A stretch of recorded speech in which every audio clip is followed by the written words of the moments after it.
രാധേ രാധേ. ശ്രീകൃഷ്ണ ഭക്തർക്കും രാധാറാണിയുടെ ഭക്തർക്കും വളരെ പ്രിയപ്പെട്ട ശരത് പൂർണിമ നാളെയാണ് മഹാപുണ്യദിനം. ആ ദിവസമാണ് ശരത് പൂർണിമയിലാണ് സാക്ഷാൽ ശ്രീകൃഷ്ണ ഭഗവാൻ രാധികാ റാണിയുമൊത്ത് മഹാരാസലീല ആടിയത്. ശ്രീകൃഷ്ണ ഭഗവാനും രാധികാ റാണിയും ഗോപികമാരും ചേർന്നുള്ള അതിമനോഹരമായ രാസലീല. അതുകൊണ്ട് ശരത് പൂർണിമയെ രാസപൗർണമി എന്ന് വിളിക്കാറുണ്ട്. അന്നത്തെ ദിവസത്തിനൊരു വലിയ പ്രത്യേകതയുണ്ട്. നിങ്ങൾക്കറിയാമോ? ദിവ്യശക്തി കൊണ്ട് ശ്രീകൃഷ്ണ ഭഗവാൻ രാസലീല നടന്ന ആ രാത്രിയുടെ ദൈർഘ്യം ബ്രഹ്മാവിൻ്റെ രാത്രിയുടേതിന് തുല്യമാക്കി തീർത്തു.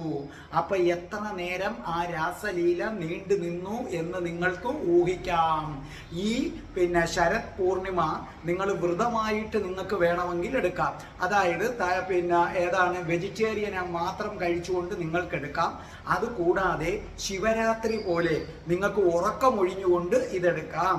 നാളത്തെ ദിവസം നിങ്ങൾ ഉറങ്ങാതിരുന്നു കൊണ്ട് നിങ്ങൾക്ക് എന്ത് ചെയ്യാം? വ്രതമെടുക്കാം. അങ്ങനെയാണെങ്കിൽ സർവ്വ ഐശ്വര്യവും സമ്പത്തും എല്ലാം ഉണ്ടാകുമെന്നാണ് പറയുന്നത്. അപ്പൊ നാളത്തെ ദിവസം നിങ്ങൾക്ക് ജപിക്കാൻ പറ്റുന്ന ഒരു മഹാമന്ത്രം ഞാൻ പറഞ്ഞു തരാം. നാളെ വ്രതം എടുക്കുന്നവരും എടുക്കാത്തവരും ഈ മന്ത്രം നിരവധി തവണ ജപിക്കാൻ ശ്രമിക്കുക.